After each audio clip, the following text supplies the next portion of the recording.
Hello! Luto tayo ng bamiya today. Yan. Pinakuluan ko muna yan, ang karne, tapos hugasan ko ulit para mawala yung mga excess niya. Yan kasi yung madumi at saka yung malangos. Ano naman yung mga ingredients natin? First, tomato. I-blend ko. Tapos, bamiya or okra. Tapos, buong garlic, 2. Tsaka ito, lemon, 8 piraso. Yan. Anuhin ko po yan. Tapos, ito po, tomato paste. Yan po ang mga ingredients natin sa ating bamiya. Tsaka asin, yun naman ang panlasa. Wala pong ibang spices, yan lang po talaga. Yan, nilagay ko na po yung tomato paste sa isang bowl. Tapos, ilagay ko yung blend ko na fresh tomato. Para mamaya ilagay ko na sa kaldera. Chinishik ko muna dito, minimix ko muna dito, minimikos-mikos ko muna dito. Tsaka yung lemon. Ayan.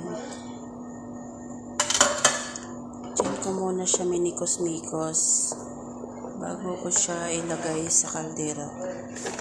Magdagan ko ng tubig kasi konti lang.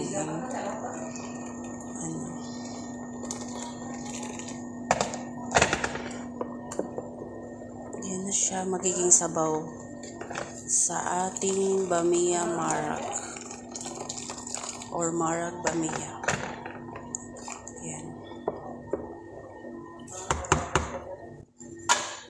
Tapos kukunin na natin yung karne. Yan.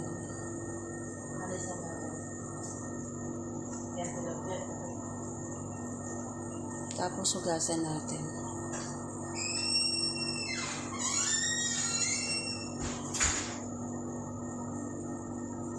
Yan, minikos-mikos ko yung 3 ingredients.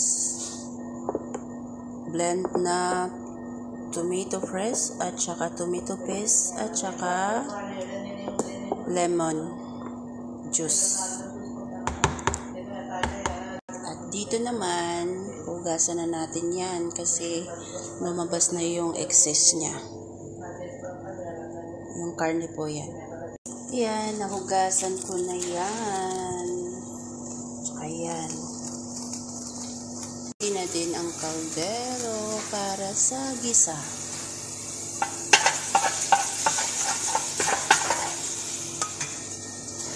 Ayan.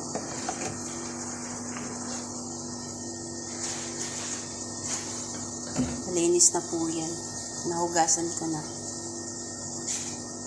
Pagkatapos kuluan, hugasan uli para mawala yung langsa tsaka yung mga excess niyang dugo. Tapos maglalagay na tayo ng mantika para ready na siya.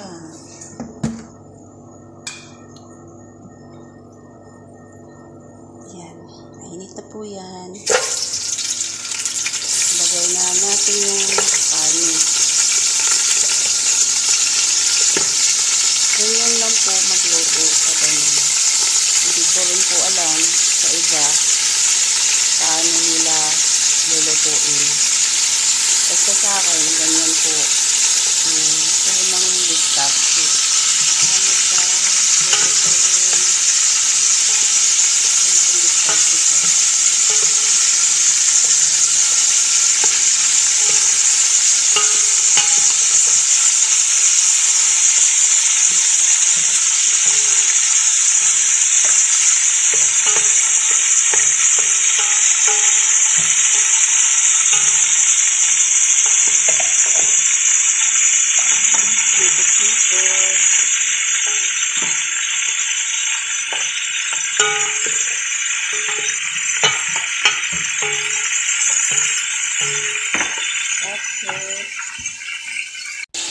Yan.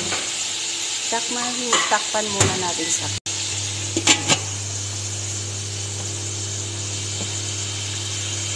buksan ulit. Ayan. Tapos, ilagay na natin yung garlic. Malinis po yan, ha.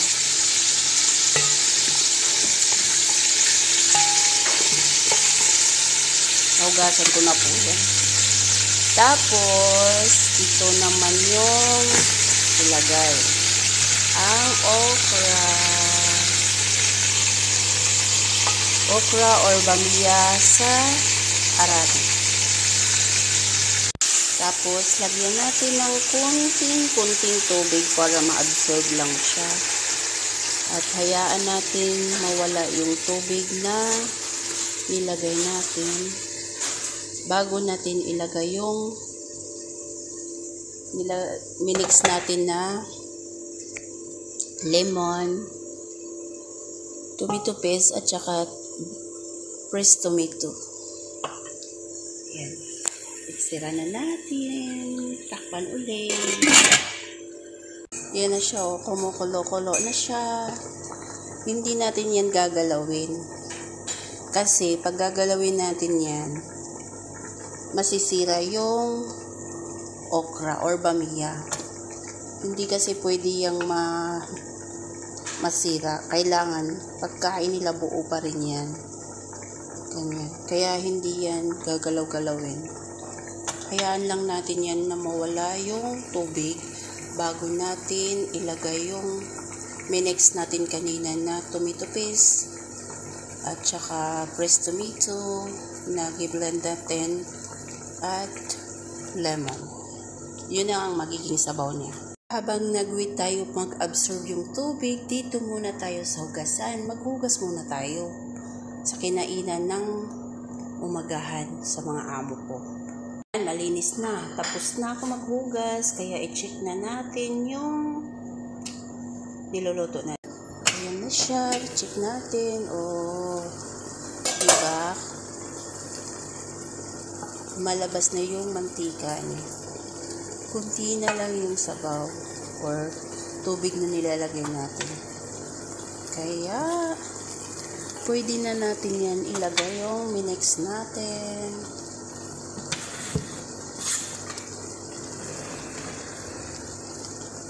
Ilagay na natin yung minix natin. Ayan. Yan na siya. Yan na ang magiging sabaw sa ating bamia. Hinay-hinay lang po pag-mix para hindi siya masira yung okra or bamia. Bamia po yan sa Arabic. Kaya marag bamia ang tawag dyan. Wala pong spices na nilagay ko. Yun lang po ang magiging natin. Lemon, tomato paste, at fresh tomato. Yan lang po siya. At saka bamia at karne. Yan. Prepare naman tayo para sa ating rice. Yan ang tubig. Lagyan na natin ng asin. Ang tubig. Yan.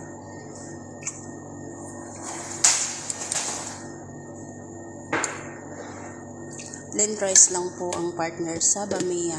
Marag bamia po. Yan na po yung marag natin. Ayan siya. The last one, yung asin. Yan. Kayo na pong bahala. Magtansya sa panlasa niyo. Kung nagustuhan nyo to, ang video na to, please click the button, subscribe, and follow. Thank you for watching. God bless.